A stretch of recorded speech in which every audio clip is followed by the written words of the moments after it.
Hello friends, welcome to all of you. Jeevan education में एक बार फिर से आप सबका स्वागत है।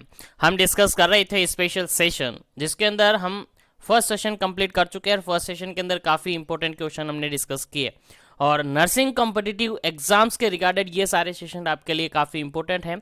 जो भी एमसीक्यूज, जो भी क्वेश्चंस अपन डिस्कस कर रहे हैं, बिल्कुल मोल्डेड करके डिस्कस कर रहे हैं, बिल्कुल काफ़ी अच्छी तरीके से समझ कर डिस्कस कर रहे हैं और सारे क्वेश्चन आपके एग्जाम पॉइंट ऑफ व्यू से काफ़ी इंपॉर्टेंट होते हैं। तो जो भी सेशन आप देख रहे हैं और जो भी सेशन में कनेक्टेड है, सेशन को पूरा देखिएगा, सेशन को पूरा विजिट कीजिएगा, सेशन को पूरा कंप्लीटली समझिएगा। ये सारे क्वेश्चंस आपके एग्जाम पॉइंट ऑफ व्यू से काफ़ी इंपॉर्टेंट हैं।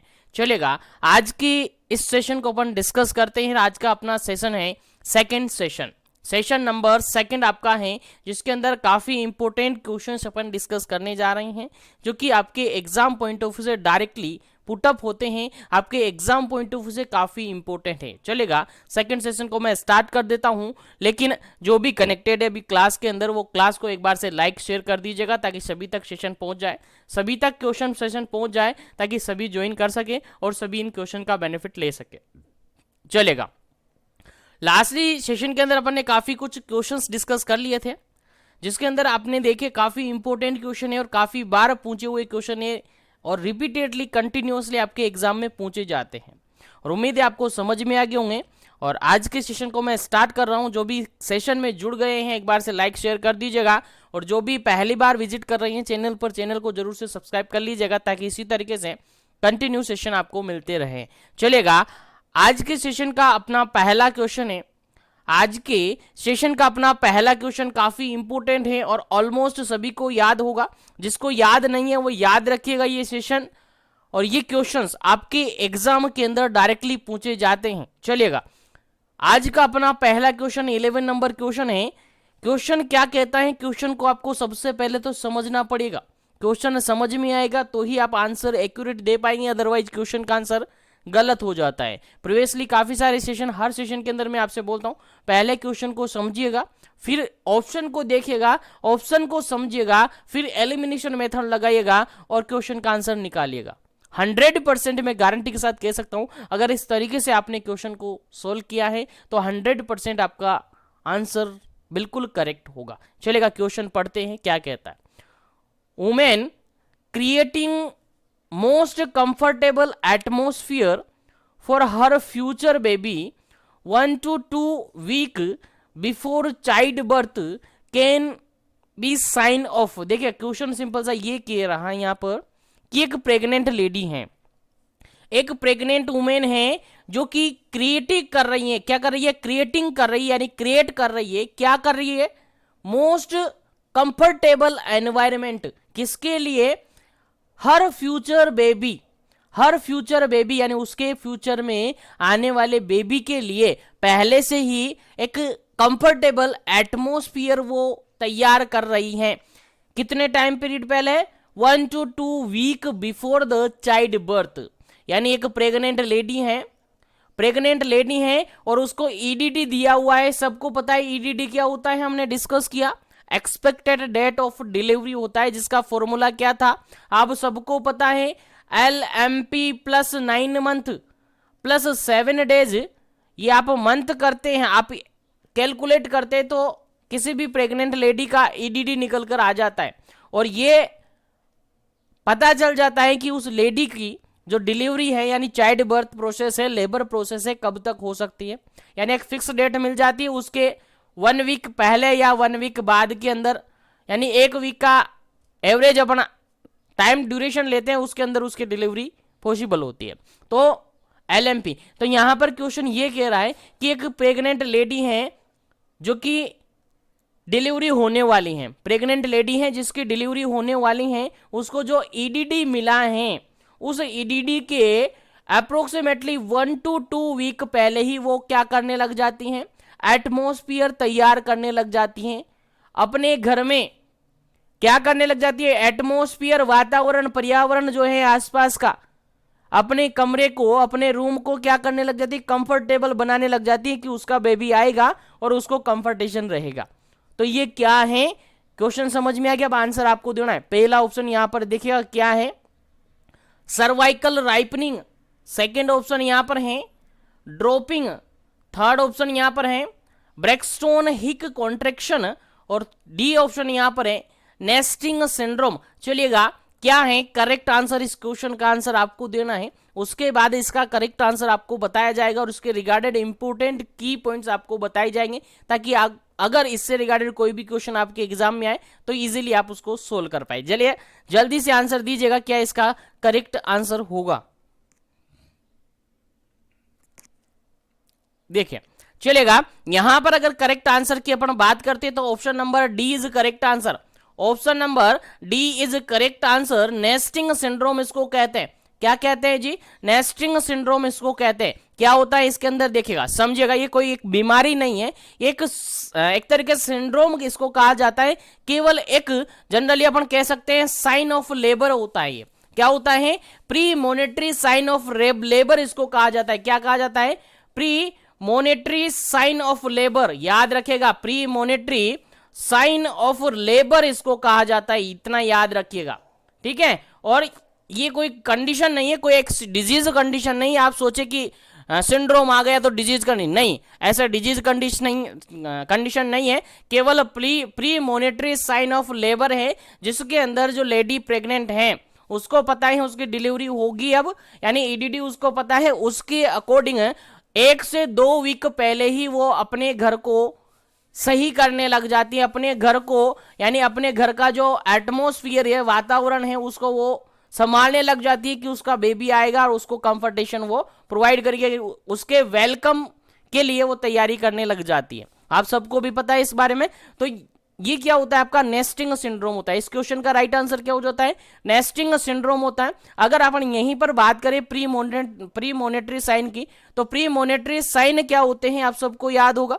प्री मोनेटरी साइन मतलब लेबर से अप्रोक्सीमेटली 1 to 3 वीक के समथिंग बिफोर 1 to 3 वीक एवरेजन इसको अपन मानते हैं। 1 to 3 वीक के अंदर जो भी साइन देखने को मिलते हैं वो प्री मोनेटरी साइन कहलाते हैं। क्या कहलाता है? प्री मोनेटरी साइन, यानी लेबर स्टार्ट होने से पहले अप्रोक्सीमेटली 1 to 3 वीक के समथिंग जो साइन देखने को मिलते हैं वो प्री मोनेटरी साइन देखने को मिलते हैं। जो साइन देखने को मिलते हैं उनको क्या कहते हैं? प्री मोनेटरी साइन कहते हैं। अब क्या क्या इसके अंदर इंक्लूड होते हैं देखते हैं। सबसे पहले अपन इसके अंदर अगर इंक्लूड करें तो इसके अंदर इंक्लूड होता है आपका लाइटनिंग। क्या इंक्लूड होता है? लाइटनिंग इसके अंदर इंक्लूड होता है। याद रखिएगा, लाइटनिंग काफी इंपॉर्टेंट क्वेश्चन है, प्री मोनेटरी साइन के अंदर ये आता है। उसके अलावा अगर बात करें तो फ्रीक्वेंसी ऑफ मैच्योरेशन इसके अंदर इन्वॉल्व किया जाता है। फ्रीक्वेंसी ऑफ मैच्योरेशन इसके अंदर इन्वॉल्व किया जाता है। उसके अलावा अगर बात करें तो लो बैक पेन इसके अंदर देखने को मिलता है। उसके अलावा सर्वाइकल राइपनिंग भी यहां पर देखने को मिल सकती है premonitory sign of labour के अंदर। उसके अलावा म्यूकस प्लग एक्सपेल्ड आउट होने लग जाता है थ्रू द वेजाइना। उसके अलावा ब्रेक्सटोन एक्स कॉन्ट्रैक्शन वहां पर देखने को मिलते हैं और नेस्टिंग सिंड्रोम वहां पर देखने को मिलते हैं। तो premonitory sign of labour के अंदर ये सारे साइन वहां पर देखने को मिलते हैं। और यहां पर क्वेश्चन भी आपसे क्या पूछा था? प्री मोनेटरी साइन पूछा था कि ऐसी एक लेडी है जो कि डिलीवरी से पहले, लेबर से पहले, चाइल्ड बर्थ से पहले ही 1 से 2 वीक पहले ही अपने घर में एक ऐसा एनवायरमेंट क्रिएट करने लग जाती है, कंफर्टेबल एनवायरमेंट क्रिएट करने लग जाती है अपने बेबी के लिए। तो उसको अपन क्या कहते हैं? तो आपका डायरेक्टली आंसर क्या गया था? डायरेक्टली क्या आंसर जाएगा? नेस्टिंग सिंड्रोम उसको कहा जाएगा। क्या कहा जाएगा? नेस्टिंग सिंड्रोम उसको कहा जाएगा, जिसके अंदर वो अपने घर को क्या करने लग जाती है? अपने घर को क्लीन करती हैं, अपने हाउस को क्लीन करती हैं, न्यूबॉर्न के लिए क्लॉथ तैयार करने लग जाती है, कपड़े बनाने लग जाती है, अरेंजमेंट करने लग जाती, वो सारा कुछ वहां पर होता है। तो ये क्या है? नेस्टिंग सिंड्रोम है। उम्मीद है इससे रिगार्डेड अगर क्वेश्चन आपके एग्जाम में आया तो 100% आप करेक्ट कर पाएंगे। चलिए आगे बढ़ते हैं पर नेक्स्ट क्वेश्चन पर। उम्मीद है समझ में आ गया होगा। नेक्स्ट क्वेश्चन आपके सामने सिंपल सा है और काफी इंपॉर्टेंट क्वेश्चन है, आपको आना चाहिए। देखिएगा क्वेश्चन कहता है labour is said to be normal. Normal labour किसको कहेंगे? सिंपल सी बात है, सबको याद होगा नॉर्मल लेबर का डेफिनेशन क्या होता है। चलिएगा आंसर देना है आपको। क्या इसका करेक्ट आंसर होगा? पहला ऑप्शन है यहां पर है ऑनसेट इज स्पॉन्टेनियस।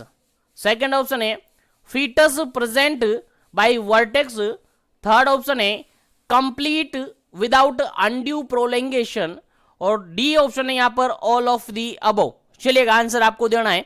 यहां पर क्वेश्चन ये पूछा है लेबर प्रोसेस चल रही है या लेबर प्रोसेस हो गई है, उसके अंदर अपन नॉर्मल लेबर कब कहेंगे। लेबर प्रोसेस हुई है और उसके अंदर ऐसी कौन कौन सी कंडीशंस होगी कि हम उस लेबर को नॉर्मल लेबर कंसीडर कर पाएंगे। अकॉर्डिंग टू ऑप्शन आपको आंसर देना है फटाफट से। पहला ऑप्शन आपका onset is spontaneously, second option है foetus present by vertex position, third option है कंप्लीट विदाउट अनड्यू प्रोलोंगेशन, और फोर्थ ऑप्शन है ऑल ऑफ दी अबव। उम्मीद है सभी को याद है, उम्मीद है सभी सही कर पाएंगे, तो फटाफट से इसका आंसर करेक्ट कर दीजिएगा, आंसर कमेंट कर दीजिएगा ताकि आगे बढ़े पर नेक्स्ट क्वेश्चन पर।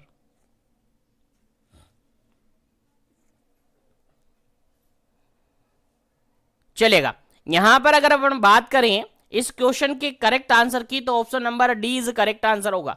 Option number D is correct answer होगा। कैसे होगा देखिएगा, समझिएगा। सबसे पहले बात की जा रही है नॉर्मल लेबर की, किसकी, नॉर्मल लेबर की बात की जा रही है। तो सबसे पहला माइंड में आपको सेट ये हो जाना चाहिए माइंड में कि नॉर्मल लेबर है मतलब कि टर्म कंडीशन पे लेबर हुआ है। किस कंडीशन में, टर्म कंडीशन में। सबसे पहला माइंड में यही आना चाहिए, टर्म कंडीशन होगी। कौन सी कंडीशन होगी जी, टर्म कंडीशन। अब उसके बाद आपसे पूछा जा सकता है, आपको याद होना चाहिए कि टर्म कंडीशन कौन कौन सी होती है। टर्म कंडीशन कौन सी होती है तो आपको याद होना चाहिए। टर्म कंडीशन मतलब कि 37 वीक से लेकर के 42 वीक्स तक का जो जेस्टेशनल पीरियड होता है ये आपका टर्म कंडीशन में कंसिडर किया जाता है। 37 से लेकर 42 वीक्स आपके जो है गेस्टेशनल पीरियड के यानी कि प्रेगनेंसी के, उसको कहा जाता है टर्म कंडीशन में। अगर बात करें कि 37 से कम है यानी लेस देन 37 है तो उसको प्री टर्म अपन कहेंगे। क्या कहेंगे जी, प्री टर्म कहेंगे। क्या कहेंगे, प्री टर्म कहेंगे। अगर 42 के बाद की बात है यानी मोर देन है, क्या है जी, मोर देन है, तो फिर इसको पोस्ट टर्म कहेंगे। तो तीनों कंडीशन यहां पर आपको याद होनी चाहिए। टर्म कंडीशन मतलब 37 से लेकर 42 के बीच में, बिटवीन होनी चाहिए, यह टर्म कंडीशन होगी। अगर बात करें 37 से कम हो जाए तो उसको प्री टर्म कहेंगे। अगर 42 वीक से ज्यादा हो जाए तो उसको पोस्ट टर्म कहेंगे। तीनों कंडीशन आपको यहां पर याद होनी चाहिए। तो हम बात कर रहे थे नॉर्मल लेबर की, और नॉर्मल लेबर की कंडीशन कब कहेंगे, जब गेस्टेशनल पीरियड कितना होगा सर, 37 से लेकर 42 के बीच में होगा, between 37 week to 42 weeks, that consider is term condition. याद रखेगा। तो अगर नॉर्मल लेबर की बात की जा रही है तो कंडीशन कौन सी होगी सर, कंडीशन होगी उसकी टर्म कंडीशन। ठीक है, उसके बाद अगर बात करें ऑनसेट की, लेबर के ऑनसेट की, अगर लेबर का ऑनसेट की बात करें तो लेबर का ऑनसेट स्पॉन्टेनियसली होगा, ऑटोमेटिकली होगा। किसी भी प्रकार का कोई ऑक्सीटोसिन यहां पर इंजेक्ट नहीं करवाया जा रहा है, किसी भी प्रकार का कोई यहां पर इंडक्शन नहीं करवाया जा रहा है, स्पॉन्टेनियसली हो रहा है, that is a normal labour. ठीक है, तो दो कंडीशन होगी, टर्म कंडीशन होनी चाहिए और लेबर के अंदर जो ऑनसेट होता है वो स्पॉन्टेनियसली होता है यानी ऑटोमेटिकली होना चाहिए। उसके बाद क्या कंडीशन है आपको याद रखनी है, फीटस का जो प्रेजेंटेशन होगा, फीटस का जो प्रेजेंटेशन होगा वो कैसे होना चाहिए जी, वो वर्टेक्स प्रेजेंटेशन होना चाहिए। कैसा होना चाहिए, वर्टेक्स प्रेजेंटेशन होना चाहिए। याद रखिएगा, भूलना नहीं है। उसके बाद कंप्लीट विदाउट अनड्यू प्रोलेंगेशन, बिना किसी देरी के लेबर कंप्लीट हो जाना चाहिए, उसको भी अपन क्या कहेंगे जी, नॉर्मल लेबर कहेंगे। क्या कहेंगे, नॉर्मल लेबर कहेंगे। और एक फोर्थ कंडीशन, एक और कंडीशन आपको याद रखनी है, नो कॉम्प्लिकेशन। किसी भी प्रकार का कोई कॉम्प्लिकेशन नहीं होना चाहिए, कॉम्प्लिकेशन नहीं होना चाहिए, ना तो फीटस को होना चाहिए ना मदर को होना चाहिए। अगर मदर को और फीटस को दोनों को ही किसी भी प्रकार का कोई कॉम्प्लिकेशन नहीं हुआ है, दैट हम कह सकते हैं कि नॉर्मल लेबर हुआ है। और नॉर्मल लेबर के लिए जनरली अपन टर्म काम में लेते हैं यूटोशिया। क्या काम में लेते हैं जी, यूटोशिया अपन काम में लेते हैं।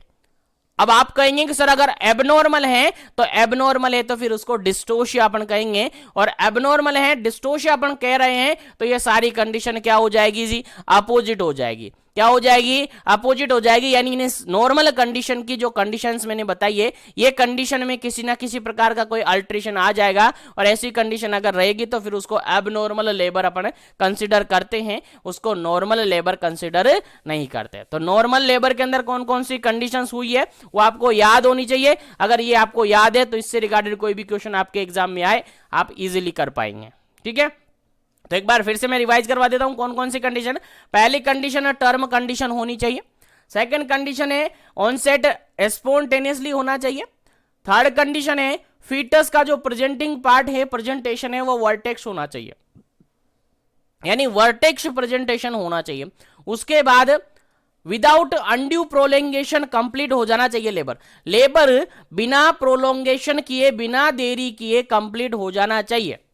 उसके अलावा अगर बात करें नेक्स्ट कंडीशन की, तो बिना कोई कॉम्प्लिकेशन जनरेट हुए अगर लेबर हुआ है, दैट हम कहेंगे कि नॉर्मल लेबर हुआ है। अगर ये सारी कंडीशन शामिल हैं तो हम क्या लगा देंगे ऑप्शन का आंसर, क्वेश्चन का आंसर क्या लगा देंगे, ऑप्शन नंबर डी लगा देंगे। ऑल ऑफ दी अबव बिल्कुल करेक्ट आंसर है, क्योंकि सारी ही कंडीशन अगर फॉलो की जा रही है तो हम कह सकते हैं कि वो लेबर कौन सा हुआ है, नॉर्मल लेबर हुआ है। लेबर की प्रोसेस कैसी रही है, नॉर्मल हुई है। चलेगा, उम्मीद है समझ में आ गया होगा। देखिएगा पूरा कुछ समझा कर, चाहे आप स्टार्ट अब कर रहे हैं, चाहे काफी टाइम से पढ़ रहे हैं, अगर आप प्रेशर हैं तो ये क्लासेस आपके लिए काफी इंपॉर्टेंट हैं। और आप अगर 1-2 साल रगड़े लग गए हैं फिर भी पढ़ रहे हैं, तब भी आपके लिए काफी इंपॉर्टेंट है। तो ये सारी क्लासेस आपको पढ़नी है और अच्छे से पढ़नी है, कंप्लीट पढ़नी है, क्योंकि पूरा मोल्डेड करके बिल्कुल सारा कुछ निचोड़ निकाल करके मैं आपको दूंगा, और कोशिश करूंगा कि आपको एट द टाइम क्लास के टाइमिंग में आपको सब कुछ याद हो जाए। चलिएगा नेक्स्ट क्वेश्चन की अपन बात कर लेते हैं। लेकिन जो भी क्लास में जुड़े हुए हैं, क्लास को लाइक शेयर करते रहिएगा, और जो भी क्लास में पहली बार विजिट करे चैनल को जरूर से सब्सक्राइब कर लीजिएगा, ताकि इसी तरीके से कंटिन्यू सेशन उनको मिले। चलिएगा आगे बढ़ते हैं नेक्स्ट क्वेश्चन पर। नेक्स्ट क्वेश्चन आपके सामने, most common type of presentation. चलेगा, सबको याद होगा, मैंने काफी बार इसके बारे में बताया है। प्रेजेंटेशन का मोस्ट कॉमन टाइप आपसे पूछा है, आपको आंसर देना है फटाफट से, क्या इसका करेक्ट आंसर होगा।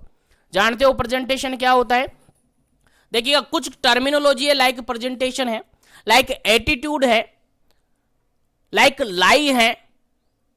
ये सारी जो कंडीशंस होती है, टर्म है, इनका डेफिनेशन आपको याद होना चाहिए, क्योंकि यहां से क्वेश्चन आपके एग्जाम में पूछा जा सकता है। जो टर्मिनोलॉजी होती है, जनरल टर्मिनोलॉजी, वहां से आपके एग्जाम में क्वेश्चन पूछा जा सकता है। पहले इस क्वेश्चन को सोल्व कर लेते हैं, फिर मैं आपको बता दूंगा कौन कौन सी टर्मिनोलॉजी क्या होती है। एक्यूरेट डेफिनेशन वहां पर से आपसे पूछी जा सकती है। चलेगा, क्वेश्चन यहां पर यह पूछा है, most common type of presentation. Presentation का मोस्ट कॉमन टाइप कौन सा है? पहला ऑप्शन यहां पर है वर्टेक्स प्रेजेंटेशन, जिसको सिपेलिक भी कहते हैं। सेकंड ऑप्शन है यहाँ पर ब्रीच प्रेजेंटेशन।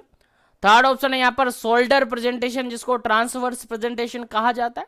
और डी ऑप्शन है यहाँ पर नन ऑफ दी अबव। चलिएगा, अब आपको आंसर देना है, क्या इसका करेक्ट आंसर होगा। क्वेश्चन समझ में आ गया? सिंपल सा क्वेश्चन है, वन लाइनर क्वेश्चन है, और काफी बार एग्जाम में पूछा हुआ है, और आपको याद होना चाहिए। अगर ये याद नहीं है तो फिर लेबर की कंडीशंस के अगर क्वेश्चन आपसे पूछे जा सकते हैं तो फिर वो गलत हो सकते हैं, इसलिए आपको याद होनी चाहिए। चलेगा, अगर यहां पर अगर अपन बात करें ना, इस क्वेश्चन की अगर बात करें तो क्वेश्चन सिंपल सा ये पूछा है प्रेजेंटेशन से रिगार्डेड। तो मोस्ट कॉमनली जो प्रेजेंटेशन देखने को मिलते हैं, और नॉर्मल की अगर अपन बात करें तो लास्टली क्वेश्चन के अंदर पे हमने डिस्कस किया था, नॉर्मल लेबर वही होगा जिसके अंदर प्रेजेंटेशन कौन सा होगा, वर्टेक्स प्रेजेंटेशन होगा, यानी सिपेलिक प्रेजेंटेशन होगा। तो इस क्वेश्चन का आंसर भी क्या हो जाएगा आपका, ऑप्शन नंबर ए हो जाएगा, क्योंकि vertex presentation is most common type of presentation. याद रखेगा, vertex presentation is most common type of presentation, याद रखिएगा, भूलना नहीं है। और इसी को सिफेलिक प्रेजेंटेशन भी अपन कहते हैं। और इसी के अंदर जो अगर बात करें तो लॉन्गिट्यूडिनल लाई देखने को मिलती है। क्या देखने को मिलती है? लॉन्गिट्यूडिनल लाई देखने को मिलती है। अब आप कहेंगे लाई क्या होती है, अभी बताएंगे, डोंट वरी, पेशेंस रखिएगा, अभी सब कुछ बता दिया जाएगा। तो अपन बात करें सिपेलिक प्रेजेंटेशन की, यानी वर्टेक्स प्रेजेंटेशन की, तो अप्रोक्सीमेटली जितने भी केसेस देखने को मिलते हैं उसका 96.5% अगर बात करें तो वर्टेक्स प्रेजेंटेशन ही देखने को मिलते हैं। इसीलिए most common type of presentation that is a vertex presentation, that is a cephalic presentation. ठीक है, तो याद रखिएगा सबसे पहले इस कंडीशन में अगर बात करें तो फीटस का कौन सा पार्ट पेल्विस में आता है, तो फीटस का हेड पार्ट है, फीटस का हेड पार्ट है जो कि पेल्विस के अंदर आता है। याद रखिएगा, भूलना नहीं है, याद रखिएगा, भूलना नहीं है। तो सिंपल सा क्वेश्चन आपसे पूछा जा सकता है कि अगर फीटस यानी कि फीटस जो है यानी लेबर चल रहा है और लेबर के दौरान फीटस का हेड पार्ट पेल्विस के अंदर आया सबसे फर्स्ट, तो कौन सी प्रेजेंटेशन होगी? आपका आंसर क्या रहेगा sir? Vertex presentation, cephalic presentation generally अपन जानते हैं। तो याद रखिएगा, भूलना नहीं है। आगे बात करें अगर ब्रिज प्रेजेंटेशन और शोल्डर प्रेजेंटेशन की, तो एक जनरली ये भी अलग से प्रेजेंटेशन होते हैं। ब्रिज प्रेजेंटेशन को जनरली अपन पोडेलिक प्रेजेंटेशन के नाम से भी जानते हैं। याद रखिएगा, ब्रिज प्रेजेंटेशन को जनरली अपन पोडेलिक प्रेजेंटेशन के नाम से भी जानते हैं। और इसके अंदर बेबी का बटक्स पार्ट है जो कि कहां आता है जी? पेल्विस के अंदर आता है। बटक्स पार्ट है जो कि पेल्विस के अंदर सबसे पहले आता है। और मोस्ट कॉमन माल प्रेजेंटेशन के नाम से इसको जाना जा सकता है। क्वेश्चन आपसे एग्जाम में पूछा जा सकता है, मोस्ट कॉमन माल प्रेजेंटेशन। देखिएगा, प्रेजेंटेशन की बात नहीं की जा रही है, most common type of presentation की बात की जाए तो आपका सिपेलिक वर्टेक्स प्रेजेंटेशन हो जाता है। लेकिन मोस्ट कॉमन माल प्रेजेंटेशन, माल प्रेजेंटेशन मतलब जानते हो ना, माल प्रेजेंटेशन, माल न्यूट्रिशन पढ़े ना, वैसे ही है माल प्रेजेंटेशन, यानी प्रेजेंटेशन नॉर्मल नहीं है, अब नॉर्मल है। और सबसे मोस्ट कॉमनली माल प्रेजेंटेशन देखने को मिलता है आपका ब्रिज प्रेजेंटेशन। कौन सा देखने को मिलता है? ब्रिज प्रेजेंटेशन देखने को मिलता है, जिसके अंदर बेबी का बटक्स पार्ट है जो कि पेल्विस के अंदर सबसे पहले आता है। याद रखिएगा, भूलना नहीं है। तो यहां तक उम्मीद है आपको याद रहेगा। उसके अलावा नेक्स्ट प्रेजेंटेशन की अगर अपन बात करें तो शोल्डर प्रेजेंटेशन भी होता है, जिसके अंदर शोल्डर पार्ट सबसे पहले कहां आता है? पेल्विस के अंदर आता है। और ये भी रेयर कंडीशन में देखने को मिलता है। जो शोल्डर प्रेजेंटेशन है वो रेयर कंडीशन में देखने को मिलता है, अप्रोक्सीमेटली 0.5% ये देखने को मिलता है। तो तीनों प्रेजेंटेशन आपको याद होनी चाहिए। उसके अलावा इनकी भी अगर इन तीनों के अलावा भी अगर बात करें तो एक प्रेजेंटेशन और होता है जिसको अपन कहते हैं कंपाउंड प्रेजेंटेशन। क्या कहते हैं? कंपाउंड प्रेजेंटेशन, यानी उसके अंदर एक से ज्यादा प्रेजेंटिंग पार्ट पेल्विस के अंदर आ जाते, एक से ज्यादा प्रेजेंटिंग पार्ट पेल्विस के अंदर आ जाते। लाइक शोल्डर और हैंड दोनों ही क्या आ गए? पेल्विस के अंदर आ गए। तो वो क्या होगा? कंपाउंड प्रेजेंटेशन हो गया। तो इस तरीके से आपको तीनों क्वेश्चन यहां पर तैयार हो गए। तीनों क्वेश्चन आपको याद रखने हैं। मोस्ट कॉमन प्रेजेंटेशन तो क्या हो जाएगा आपका? Vertex presentation. और मोस्ट कॉमन माल प्रेजेंटेशन की बात करें तो ब्रिज प्रेजेंटेशन हो जाएगा।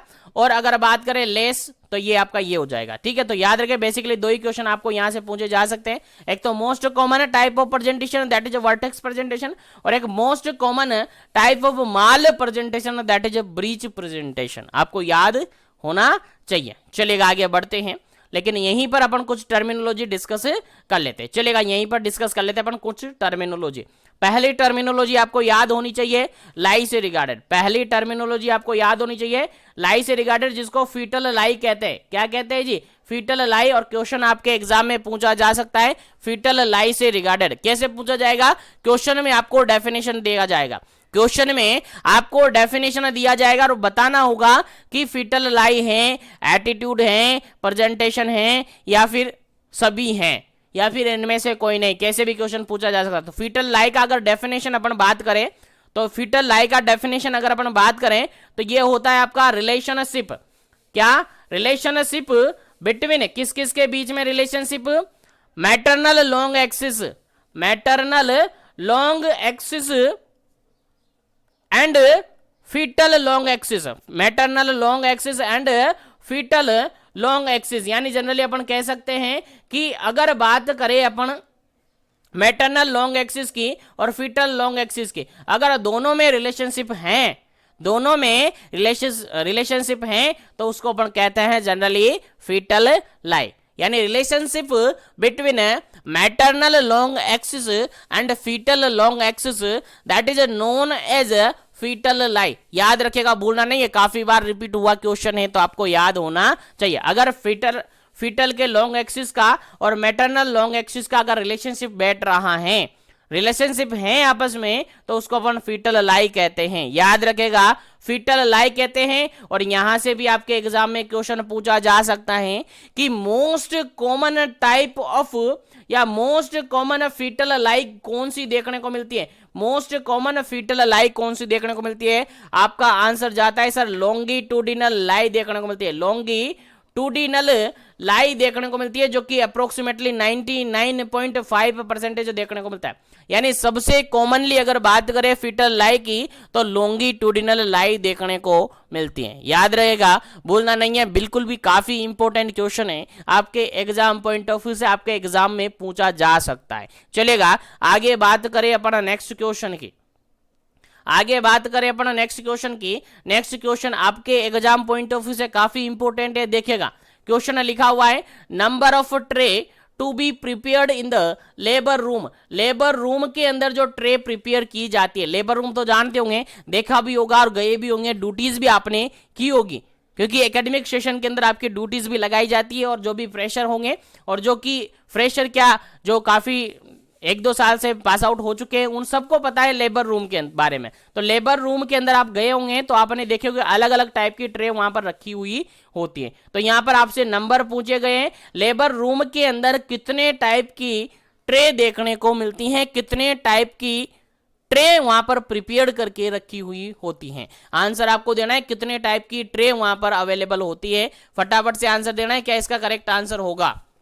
पहला ऑप्शन है 4, सेकंड ऑप्शन है 3, थर्ड ऑप्शन है 8 और फोर्थ ऑप्शन है 7। चलेगा, क्या इसका करेक्ट आंसर होगा? आंसर आपको देना है फटाफट से, क्या इसका करेक्ट आंसर होगा। लेबर रूम के अंदर कितनी टाइप की ट्रे प्रिपेयर्ड करके रखी हुई होती हैं? आंसर देना है 4, 3, 8 या फिर 7। चलेगा, आंसर दीजिएगा, क्या इसका करेक्ट आंसर है। फिर आपको आंसर भी बताया जाएगा, इसके रिगार्डेड कुछ क्वेश्चंस भी यहां पर आपको बताए जाएंगे। जल्दी कीजिएगा, क्या इसका करेक्ट आंसर होगा।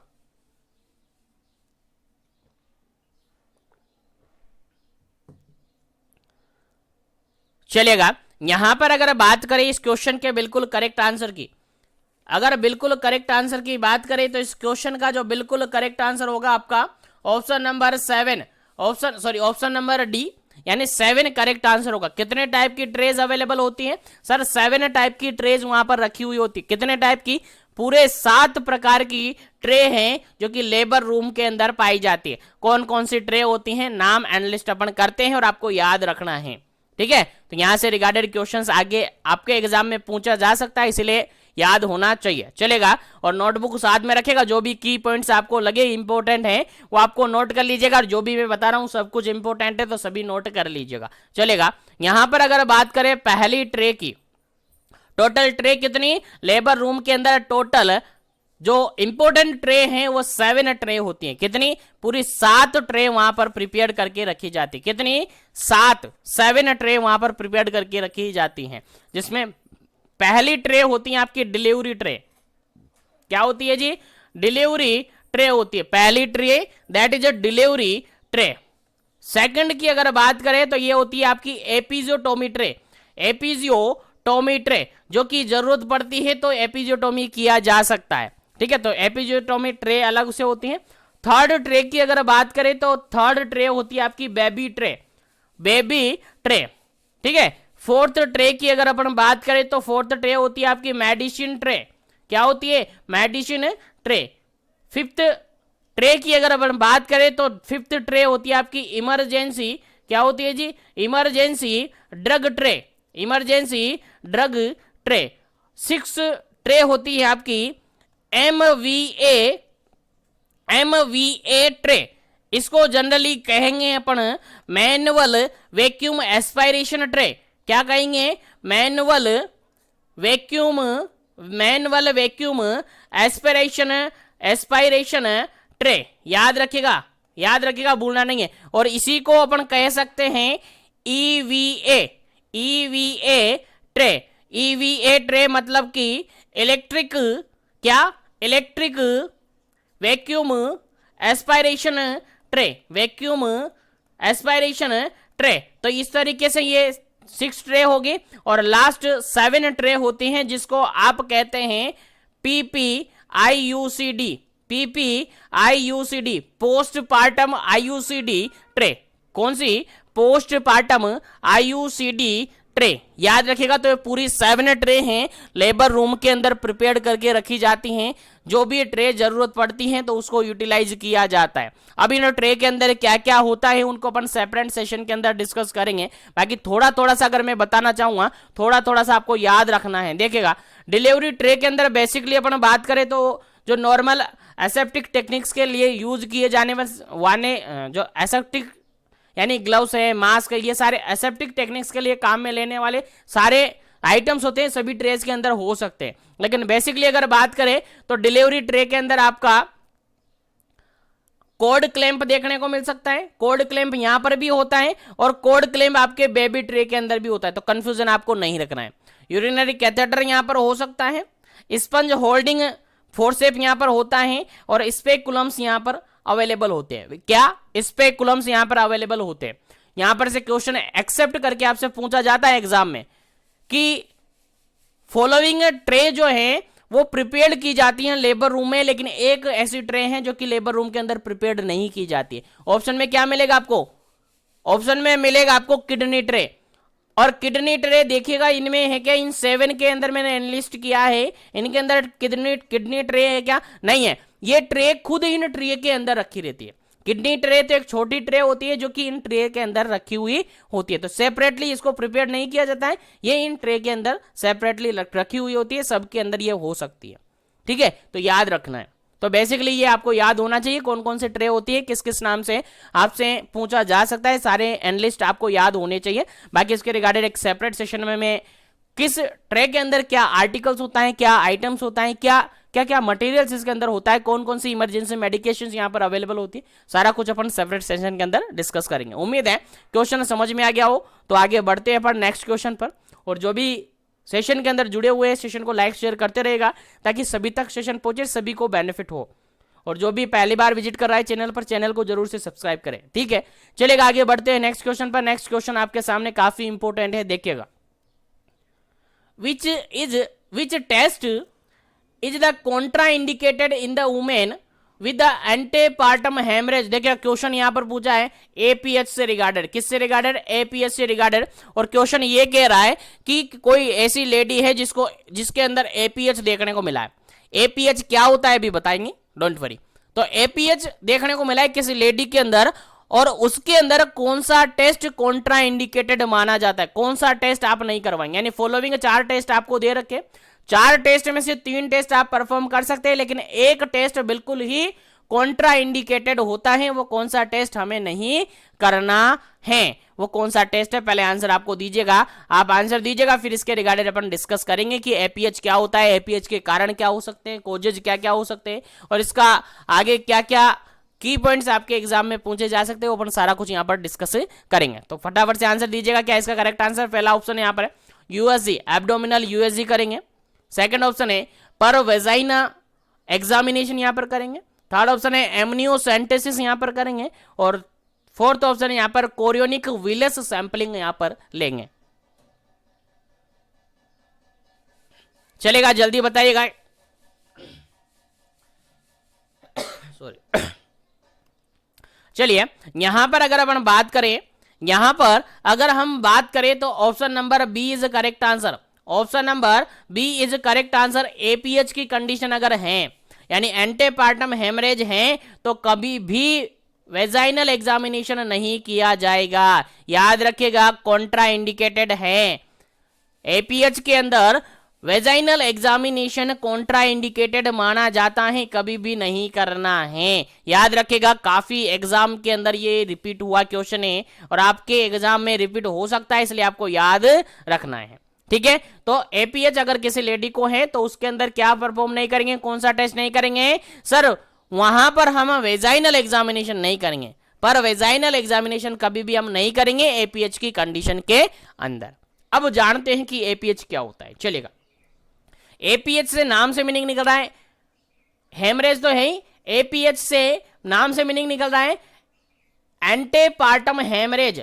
तो एंटे को अलग छोड़ दो, अभी पार्टम हेमरेज है, यानी हेमरेज तो जानते हो ब्लीडिंग हो रही है, ठीक है। और एंटे मतलब जनरली किसके लिए काम में लेते हैं, बिफोर। जनरली किसके लिए काम में लेते हैं, बिफोर के लिए काम में लेते हैं, पहले के लिए काम में लेते हैं। यानी पहले ब्लीडिंग हो रही है मतलब क्या समझे, पहले ब्लीडिंग हो रही है मतलब ये समझे सर डिलीवरी से पहले ब्लीडिंग हो रही है। क्या समझे, डिलीवरी से पहले, अभी बेबी की डिलीवरी नहीं हुई है, बेबी की डिलीवरी से पहले ही अगर ब्लीडिंग हो रही है तो उसको जनरली अपन एपीएच कंसीडर करते हैं।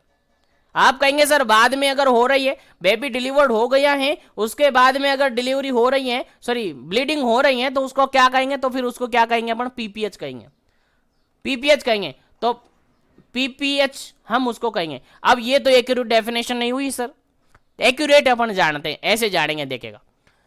अगर एक लेडी है जिसके अंदर पीरियड ऑफ वायबिलिटी कंप्लीट हो चुका है, अब पीरियड ऑफ वायबिलिटी कंप्लीट हो चुका है, उसके बाद अगर ब्लीडिंग होती है, और कहां तक कह सकते हैं अपन, डिलीवरी से पहले, यानी जनरली अपन कह सकते हैं आफ्टर द, क्या कहेंगे, after the complete of period of viability, period of viability complete हो चुका है, यानी after the period of viability और before the delivery of baby, before the delivery of baby, delivery of baby अगर condition है तो हम उसको क्या कहेंगे जी, एपीएच कहेंगे। यानी after the period of viability, viability period complete हो चुका है, वायबिलिटी कंप्लीट हो चुका है, उसके बाद से ब्लीडिंग हो सकती है। अगर डिलीवरी से पहले तक अगर ब्लीडिंग हो रही है तो उसके बीच का जितना भी ब्लीडिंग होगी उसको एपीएच के अंदर कंसीडर हम करेंगे। कब होगी, after the period of viability, viability complete होने के बाद ब्लीडिंग हो रही है और डिलीवरी से पहले ब्लीडिंग हो रही है तो वो एपीएच होगा। और अगर हम कहें डिलीवरी के बाद, कब, बेबी की डिलीवरी के बाद से लेकर 6 वीक आफ्टर डिलीवरी तक अगर ब्लीडिंग हो रही है तो उसको पीपीएच कंसीडर हम करेंगे। क्या करेंगे, पीपीएच कंसीडर करेंगे। तो अब यहां पर एक कंफ्यूजन हो जाएगा आपके माइंड में, सर ये पीरियड ऑफ वायबिलिटी क्या होता है। पीरियड ऑफ वायबिलिटी मतलब कि ये एक ऐसा पीरियड है जिसके अंदर जो फीटस है, जिसके अंदर जो एम्ब्रियो है वो वाइबल हो जाता है, जिसके अंदर वो एम्ब्रियो है वो कैसा हो जाता है, वाइबल हो जाता है। और ये जनरली अलग अलग आपको देखने को मिलेगा, हर गाइड के अंदर आपको अलग अलग देखने को मिलेगी। कोई सी भी अलग से गाइड आप उठाएंगे तो अलग अलग से उसके अंदर देखने को मिलेंगे। किसी के अंदर ये 20 वीक देखने को मिल सकते हैं, किसी के अंदर 22 वीक देखने को मिल सकते हैं, किसी के अंदर 28 वीक देखने को मिल सकते हैं। कंफ्यूजन है बिल्कुल भी नहीं रखना है, कंफ्यूजन आपको बिल्कुल भी नहीं रखना है, क्योंकि ये डिफरेंट आपको देखने को मिल सकते हैं। क्योंकि यहां पर अगर डेवलपिंग कंट्री है लाइक इंडिया है तो जनरली वहां पर 22 और 24 के समथिंग इसको मानते हैं, आइडियली इतना मानते हैं। और अगर कहे डेवलप्ड कंट्री है, यानी काफी डेवलप्ड जो कंट्रीज होती हैं उनके अंदर जनरली इसको 20 वीक माना हुआ है, 20 वीक माना हुआ है। और जनरली अपन कहते हैं इसको 28 वीक भी माना हुआ है। तो कंफ्यूजन बिल्कुल भी नहीं रखना है आपको। 20, 22 और 28 अलग अलग डिफरेंट बुक्स के अंदर डिफरेंट वैल्यूज की मानी गई है। अगर डेवलपिंग कंट्री की बात करें तो जनरली इसको 22 के समथिंग माना जाता है। यानी इंडिया की बात करें तो 22 वीक्स माना जाता है। याद रखना है आपको, इंडिया की बात करें तो इंडिया के अंदर जनरली अभी जो पीरियड ऑफ वायबिलिटी मानी जा रही है वो 22 मानी जा रही है। याद रखना है आपको, कंफ्यूजन नहीं होना है। और अगर डेवलप्ड कंट्री की बात करें, जहां पर ऐसी कंट्री जो कि डेवलप्ड हैं उसके अंदर इसको 20 भी माना गया है। क्या माना गया है, 20 वीक माना हुआ है। तो याद रखना है, कंफ्यूजन बिल्कुल भी नहीं रखना है। यानी 20 वीक ऑफ गेस्टेशन के बाद और डिलीवरी से पहले अगर ब्लीडिंग हो रही है तो उसको जनरली अपन क्या कहेंगे जी, एपीएच कहेंगे। जनरली क्या कहेंगे, एपीएच अपन कहेंगे। याद रखेगा, भूलना नहीं है। तो एपीएच आई थिंक समझ में आ गया होगा। और एपीएच के अंदर कौन सा टेस्ट कॉन्ट्रा इंडिकेटेड होता है, सर पर वेजाइनल एग्जामिनेशन कभी भी नहीं किया जाता है, कॉन्ट्रा इंडिकेटेड होता है एपीएच की कंडीशन में। चलिएगा आगे बढ़ते हैं अपन नेक्स्ट क्वेश्चन पर। नेक्स्ट क्वेश्चन आपके सामने काफी इंपोर्टेंट है, देखिएगा। The blood loss with in 24 hours of the baby and up to 6 weeks after the delivery is called। देखिए क्वेश्चन यहां पर सिंपल सा ये पूछा है, ब्लड लॉस हो रहा है। ब्लड लॉस हो रहा है मतलब कि क्या हो रही है, ब्लीडिंग हो रही है। ब्लीडिंग कब हो रही है? विद इन 24 आवर, 24 घंटे के अंदर of the baby birth, baby का बर्थ हुआ है, डिलीवरी हुई है, और डिलीवरी होने के बाद विद इन 24 आवर, 24 घंटे के अंदर ब्लीडिंग हो रही है। यानी 24 घंटे से ब्लीडिंग हो रही है, 24 घंटे के अंदर ब्लीडिंग हो रही है। कब तक हो सकती है? अगर 6 week of gestation, sorry 6 week after delivery, delivery के 6 वीक तक अगर ब्लीडिंग हो रही है तो उसको अपन क्या कंसिडर करेंगे? क्वेश्चन समझ में आ गया? क्वेश्चन सिंपल सा ये है, after the birth, after the baby birth within 24 hour, 24 घंटे के अंदर से लेकर अगर 6 वीक आफ्टर डिलीवरी तक अगर ब्लीडिंग हो, इस पीरियड के अंदर अगर ब्लीडिंग हो तो उसको अपन क्या कहेंगे? क्वेश्चन समझ में आ गया ना? क्वेश्चन समझ में आ गया? यानी डिलीवरी हुई है, डिलीवरी होने से लेकर विद इन 24 आवर, 24 घंटे के अंदर अंदर से लेकर, और 6 वीक, 6 वीक, 6 सप्ताह यानी 42 दिन, 42 डेज तक अगर डिलीवरी के दौरान, सॉरी डिलीवरी के बाद अगर 24 घंटे से लेकर के 6 सप्ताह तक यानी 42 दिन तक अगर ब्लीडिंग हो जाए इस पीरियड के बीच में, तो उस ब्लीडिंग को अपन क्या कहेंगे? आंसर देना है। पहला ऑप्शन यहां पर एंटीपार्टम हेमरेज यानी एपीएच, सेकंड है पोस्टपार्टम हेमरेज यानी पीपीएच, थर्ड ऑप्शन है बोथ ए एंड बी, और फोर्थ ऑप्शन है नन ऑफ दी अबव। चलेगा, आंसर आपको देना है, क्या इसका करेक्ट आंसर होगा?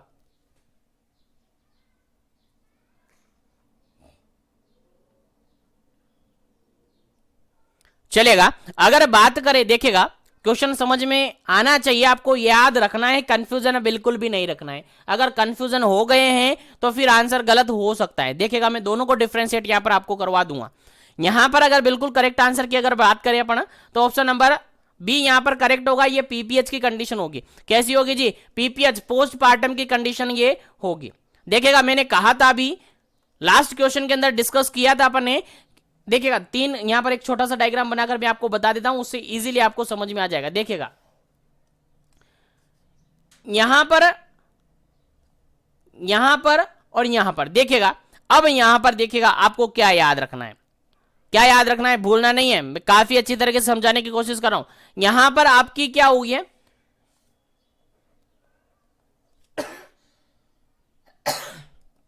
यहां पर देखिएगा, अगर ब्लीडिंग होती है कब? अगर ब्लीडिंग होती है आपकी 22 या 20 वीक, 20 वीक और 22 वीक से पहले, और काफी सारी बुक्स के अंदर आपको 28 भी देखने को मिलेगा। तो 20 और 22 वीक ऑफ गेस्टेशन से पहले अगर ब्लीडिंग होती है, कब? 20 और 22 वीक से पहले अगर ब्लीडिंग होती है, यानी यहां पर क्या हो गया है, पीरियड ऑफ वायबिलिटी से पहले, किससे पहले? पीरियड ऑफ वायबिलिटी से पहले अगर ब्लीडिंग होती है तो उसको जनरली अपन अबॉर्शन कंसीडर करते हैं। क्या कंसीडर करते हैं? अबॉर्शन कंसीडर करते हैं। याद रखिएगा, कब? Before the period of viability, यानी 20 और 22 वीक से पहले अगर ब्लीडिंग हो रही है तो उसको अपन अबॉर्शन कंसीडर करते हैं। लेकिन अगर ब्लीडिंग हो रही है 22 या 28 वीक कंप्लीट होने के बाद, यानी पीरियड ऑफ वायबिलिटी के अंदर, पीरियड ऑफ वायबिलिटी के अंदर अगर ब्लीडिंग हो रही है तो उस ब्लीडिंग को अपन एपीएच कंसीडर करते हैं, एपीएच कंसीडर करते हैं। लेकिन ध्यान रहे, डिलीवरी से पहले, याद रखना है, ये पॉइंट आपको भूलना नहीं। बिफोर डिलीवरी, डिलीवरी से पहले यानी बेबी बर्थ नहीं होगा, उससे पहले 22 वीक कंप्लीट होने के बाद और डिलीवरी से पहले अगर ब्लीडिंग होगी तो उसको एपीएच कंसीडर करेंगे। क्या कंसीडर करेंगे? एपीएच कंसीडर करेंगे। लेकिन अगर डिलीवरी हो गई है बेबी की डिलीवरी होने के बाद अगर ब्लीडिंग होती है, कब तक सर? 6 वीक तक अगर ब्लीडिंग होती है तो उसको पीपीएच कंसीडर करेंगे। क्या करेंगे? पीपीएच, यानी डिलीवरी होने के 24 घंटे तक और 6 वीक के बीच में अगर डिलीवरी के बाद 24 घंटे से लेकर 6 सप्ताह 6 वीक तक अगर ब्लीडिंग होगी तो उसको पीपीएच कहेंगे। तो तीनों कंडीशन यहां पर आपको याद रखनी है। अबॉर्शन कंडीशन कौन सी? सर पीरियड ऑफ वायबिलिटी के पहले अगर ब्लीडिंग होगी तो उसको अबॉर्शन कंसीडर किया जा सकता है। और अगर पीरियड ऑफ वायबिलिटी के बाद लेकिन बेबी की डिलीवरी से पहले अगर ब्लीडिंग होगी तो उसको एपीएच कंसीडर किया जाता है। और अगर बेबी की डिलीवरी के बाद और 6 वीक तक अगर ब्लीडिंग होगी तो उसको पीपीएच कंसीडर किया जाएगा। याद रखिएगा, तीनों क्वेश्चन मैंने यहां पर कवर कर लिया, तीनों से अगर क्वेश्चन आते ही हैं तो आपको याद होना चाहिए। चलेगा, आगे बढ़ते हैं पर नेक्स्ट क्वेश्चन पर। उम्मीद है यहां तक सभी क्वेश्चन आपको समझ में आ गए। चलेगा, नेक्स्ट क्वेश्चन की बात करते हैं। नेक्स्ट क्वेश्चन आपके सामने क्वेश्चन कहता है the most common cause of PPH immediately after the delivery. Delivery हुई है और डिलीवरी के जस्ट बाद यहां पर पीपीएच की कंडीशन देखने को मिली है। पोस्टपार्टम ब्लीडिंग यहां पर देखने को मिली है, पोस्टपार्टम हेमरेज की कंडीशन यहां पर देखने को मिली है। उसका मोस्ट कॉमन कारण क्या होगा, मोस्ट कॉमन कोज कौन सा होगा, सबसे मुख्य कारण क्या होगा, आंसर आपको बताना है। फटाफट से आंसर दीजिएगा। और काफी बार इंपोर्टेंट है, काफी बार क्वेश्चन पूछा हुआ है एग्जाम में, मोस्ट इंपोर्टेंट है। स्टार बना लेगा, जितने स्टार बनाएंगे कम पड़ेगा। आपको याद होना चाहिए, भूलना नहीं है कभी भी, क्वेश्चन आपके माइंड में याद होना चाहिए। चलेगा, पहला ऑप्शन यहां पर है रप्चर्ड यूट्रस, सेकंड ऑप्शन है यूटेराइन डिटैचमेंट, थर्ड ऑप्शन है atonicity of uterus, fourth option है यूटेराइन स्कार। चलेगा, आंसर बताइएगा क्या इसका करेक्ट आंसर होगा।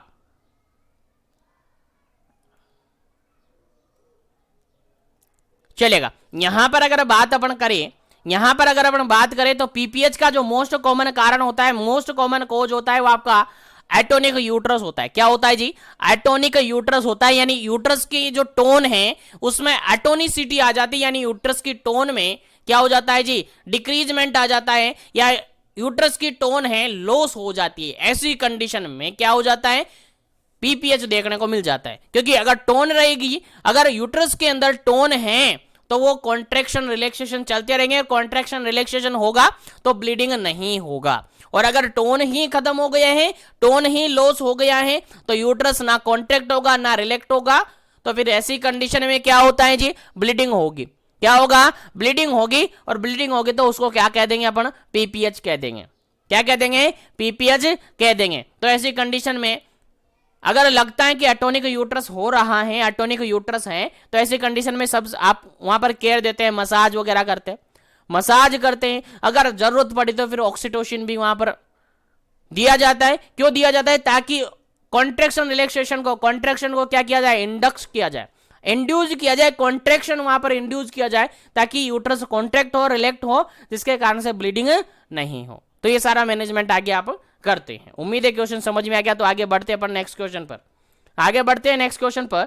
जो भी क्वेश्चन सेशन में जुड़े हुए हैं लाइक शेयर करते रहेगा सेशन को, ताकि सभी तक पहुंचे और सभी को बेनिफिट हो। चलेगा, नेक्स्ट क्वेश्चन है आपका नेक्स्ट क्वेश्चन है आपका postpartum haemorrhage is loss of blood which is more than. देखिएगा, क्वेश्चन यहां पर यह पूछा है कि जो पीपीएच होता है, पोस्टपार्टम हेमरेज होता है, उसके अंदर ब्लड लॉस कितना होता है, कितने अमाउंट से ज्यादा अगर ब्लड लॉस हुआ है तो उसको पीपीएच कंसीडर करेंगे।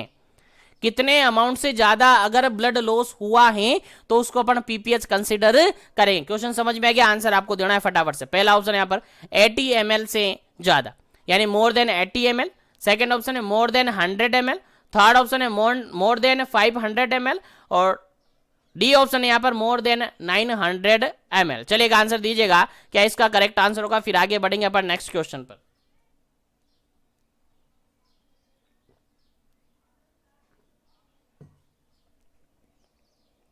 चलेगा, यहां पर अगर बिल्कुल करेक्ट आंसर की बात करें तो option number D is correct answer. Option number D is correct answer. अगर after the baby birth, baby के बर्थ होने के बाद अगर ब्लड लॉस हो रहा है, और ब्लड लॉस कितना हो गया है, मोर देन 500 ml, 500 ml से ज्यादा ब्लड लॉस हो गया है, तो अपन डायरेक्टली कंसीडर कर देते हैं उसको कि क्या हुआ है सर, क्या हुआ है सर, सर पीपीएच हुआ है। तो ध्यान रहे, आपको याद रखना है, काफी बार पूछा हुआ क्वेश्चन है। अगर पीपीएच हुआ है तो उसके अंदर ब्लीडिंग देखने को मिलेगी मोर देन 500 ml, 500 ml से भी ज्यादा अगर ब्लीडिंग हुई है तो अपन कंसीडर कर देते हैं पीपीएच। याद रखिएगा, इंपॉर्टेंट क्वेश्चन है, आपके एग्जाम में पूछा जा सकता है। चलेगा, नेक्स्ट क्वेश्चन की बात करें। नेक्स्ट क्वेश्चन की बात करें, नेक्स्ट क्वेश्चन काफी सिंपल सा क्वेश्चन है। Which is the drug of choice for the management of eclampsia. चलिएगा, काफी इंपॉर्टेंट क्वेश्चन है, एक बार फिर से। इक्लेम्शिया काफी अच्छी तरीके से पढ़ा होगा आपने, इक्लेम्शिया क्या होता है। ठीक है, नहीं पढ़ा तो अभी बता देंगे, क्योंकि मैंने काफी बार बताया इसके बारे में, काफी बार, और रिपीटेडली क्वेश्चन इसके रिगार्डेड पूछा ही जाता है। इक्लेम्शिया का ड्रग ऑफ चॉइस आपसे यहां पर पूछा है, पहले आंसर दीजिएगा फिर डिस्कस करेंगे इसके रिगार्डेड। तो इक्लेम्शिया के रिगार्डेड आपसे पूछा है ड्रग ऑफ चॉइस, फटाफट से आंसर दीजिएगा। ऑप्शन देखिएगा, पहला ऑप्शन यहां पर सोडियम नाइट्रोप्रोसाइड, सेकंड ऑप्शन है मैग्नीशियम सल्फेट, थर्ड ऑप्शन है डोपामिन, और फोर्थ ऑप्शन है यहाँ पर लेबेटालोल। चलेगा, आंसर दीजिएगा, क्या इसका करेक्ट आंसर होगा? प्री इक्लेम्शिया का ड्रग ऑफ चॉइस क्या होता है? चलेगा, जल्दी से आपको आंसर देना है, फटाफट से जल्दी कीजिएगा, काफी इंपॉर्टेंट क्वेश्चन है आपके एग्जाम पॉइंट ऑफ व्यू से।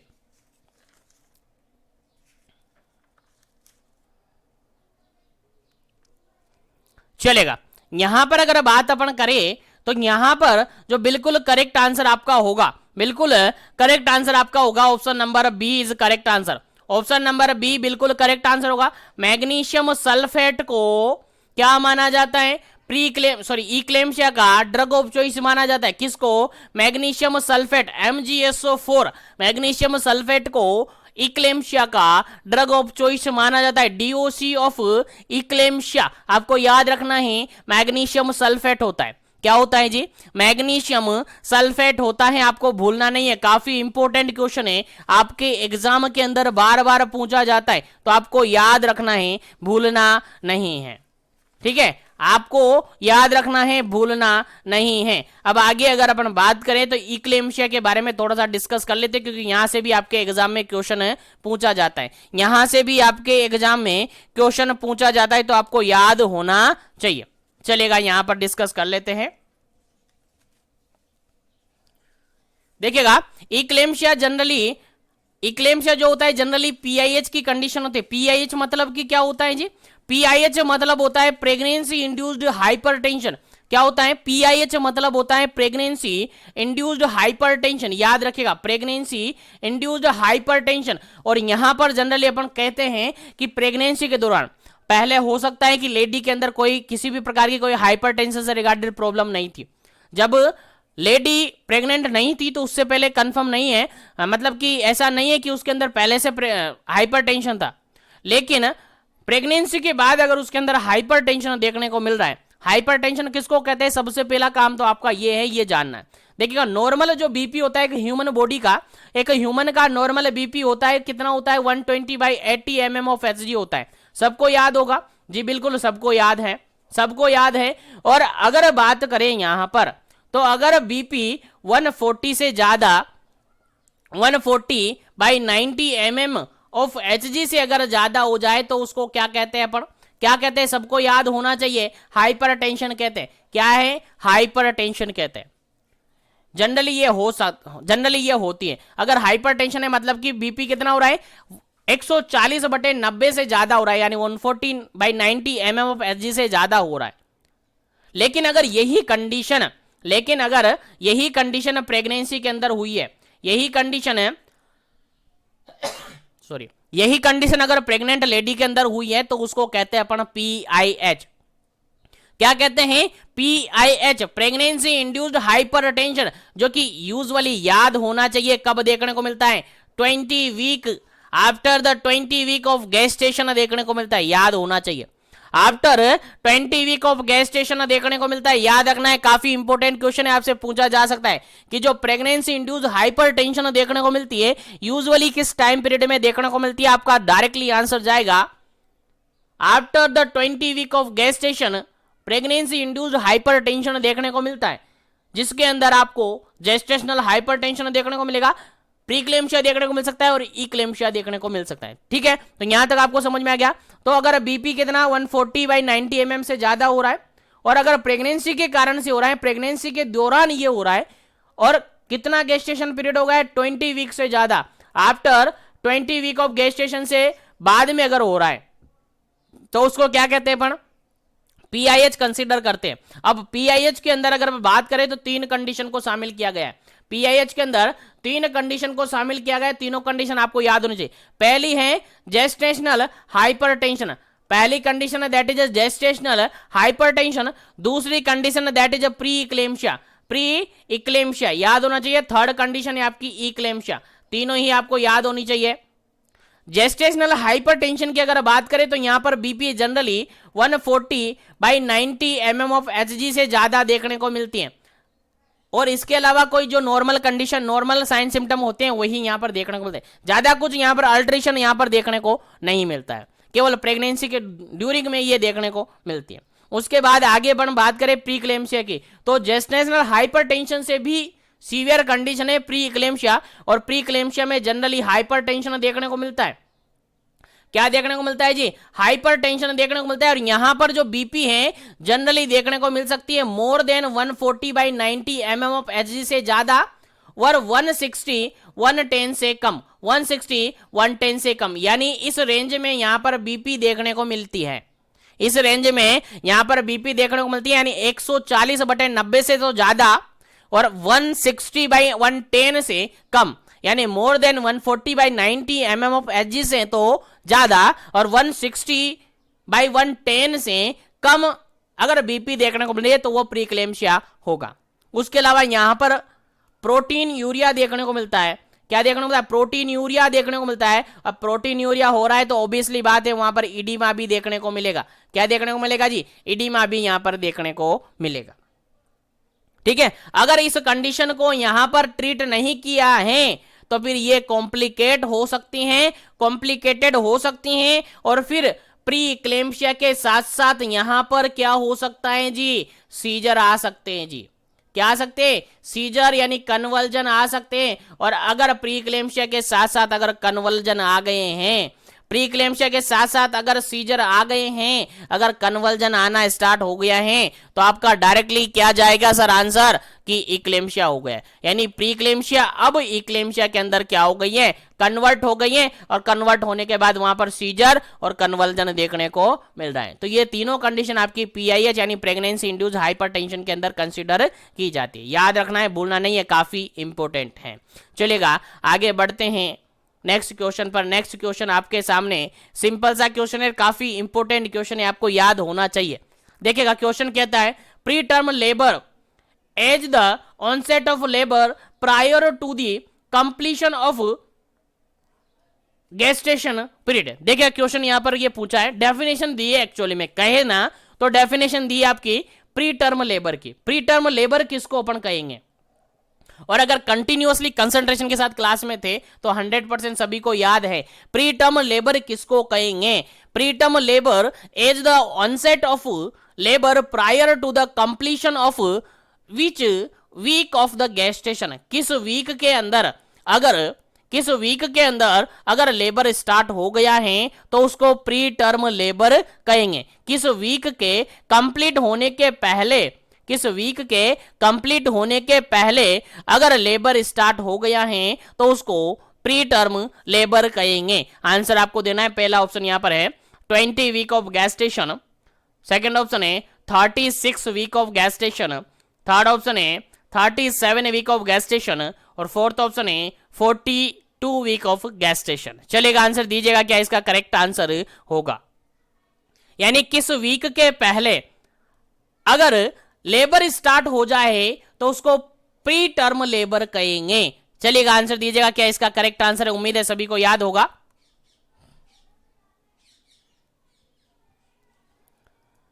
चलेगा, यहां पर अगर करेक्ट आंसर की अपन बात करें तो option number C is correct answer. Option number C is correct answer. क्यों करेक्ट आंसर है? देखिएगा, मैंने बताया था स्टार्टिंग क्वेश्चन के अंदर ही आपको कि टर्म कंडीशन कौन सी होती है जी?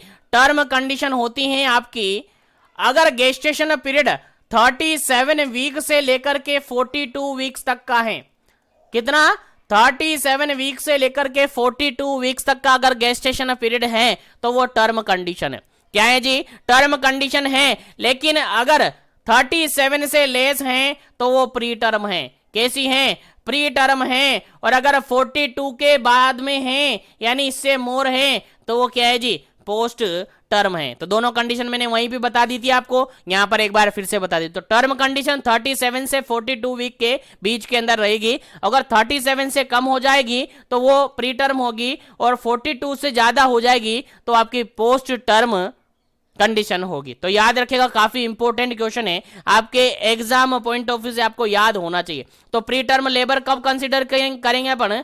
जब लेबर स्टार्ट हो जाएगा बिफोर द या prior to the completion of 37 week of gestation. 37 week of gestation यहां पर कंप्लीट नहीं हुआ है, उससे पहले अगर लेबर स्टार्ट हो जाए तो उस कंडीशन को कहेंगे अपन प्री टर्म लेबर। क्या कहेंगे जी? प्री टर्म लेबर उसको कहेंगे। याद होना चाहिए, भूलना नहीं है। चलेगा, नेक्स्ट क्वेश्चन की बात करते हैं। नेक्स्ट क्वेश्चन आपके एग्जाम पॉइंट ऑफ व्यू से काफी इंपॉर्टेंट है, देखिएगा। नेक्स्ट क्वेश्चन है आपका प्रोलॉन्ग लेबर से रिगार्डेड। प्रोलॉन्ग लेबर से रिगार्डेड क्वेश्चन पूछा गया है। देखिए क्वेश्चन क्या कहता है। Prolong labour pain when the pregnant woman in true labor experience labor pain longer than। देखिए क्वेश्चन यहां पर ये पूछा है, एक लेडी है जिसके अंदर लेबर पेन स्टार्ट हो चुका है। क्या हो चुका है? लेबर पेन स्टार्ट हो चुका है, और लेबर पेन वो एक्सपीरियंस कर रही है। तो लेबर पेन कितने टाइम से ज्यादा तक अगर उसको देखने को मिल रहा है, कितने टाइम से ज्यादा अगर उसको लेबर पेन हो रहा है, तो उसको प्रोलॉन्ग लेबर पेन अपन कहेंगे। तो प्रोलॉन्ग लेबर पेन किसको कहेंगे? कितने टाइम पीरियड से ज्यादा तक अगर पेन देखने को मिलेगा तो प्रोलॉन्ग लेबर पेन कहेंगे। अकॉर्डिंग टू ऑप्शन आंसर देना है। पहला ऑप्शन है 6 हावर, सेकंड ऑप्शन है 12 हावर, थर्ड ऑप्शन है 18 हावर, और फोर्थ ऑप्शन है यहां पर 24 हावर। चलिएगा, आंसर दीजिएगा, क्या इसका करेक्ट आंसर होगा?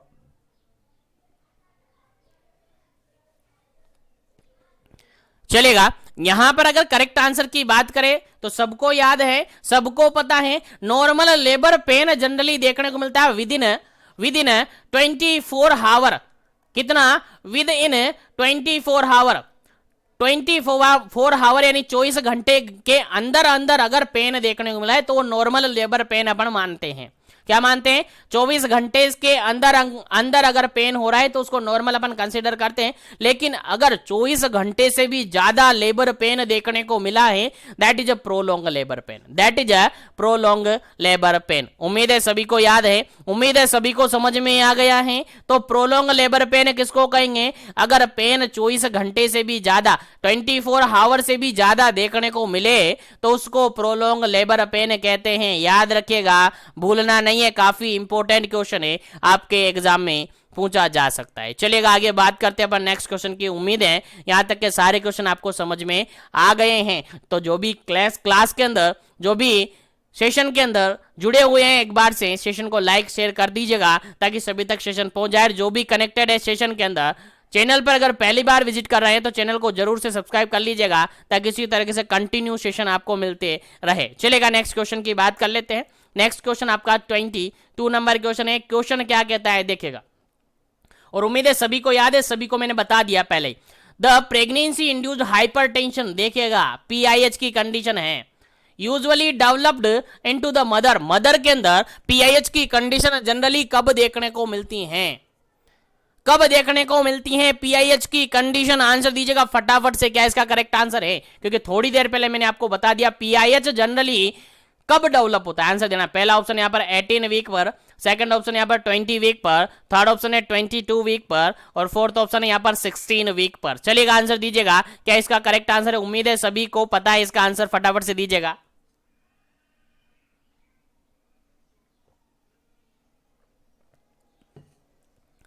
चलेगा, यहां पर अगर अपन बात करें इस क्वेश्चन के करेक्ट आंसर की तो option number B is correct answer. Option number B is correct answer. 20 week complete होने के बाद पीआईएच देखने को मिल सकता है।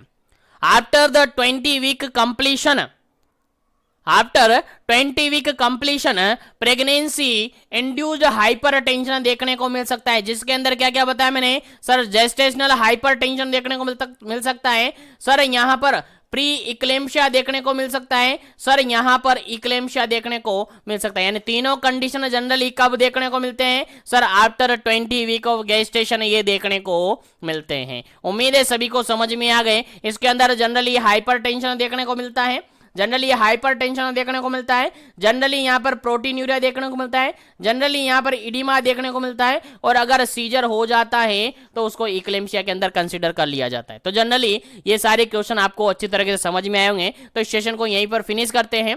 रिमेनिंग और आगे के क्वेश्चन और इंपॉर्टेंट क्वेश्चन आगे अपन डिस्कस करेंगे नेक्स्ट सेशन के अंदर। उम्मीद है सारे क्वेश्चन आपको समझ में आए होंगे, और इससे रिगार्डेड अगर फिर भी आपकी कोई क्वेरीज रहती है, कोई डाउट आपके माइंड में रहता है, तो आप कमेंट कर सकते हैं, या फिर मेरे इंस्टाग्राम आईडी आपको डिस्क्रिप्शन बॉक्स में मिल जाएगी, वहां से डायरेक्टली मुझे मैसेज कर सकते हैं, वहां से आपका सारे प्रॉब्लम सॉल्व हो जाएंगे।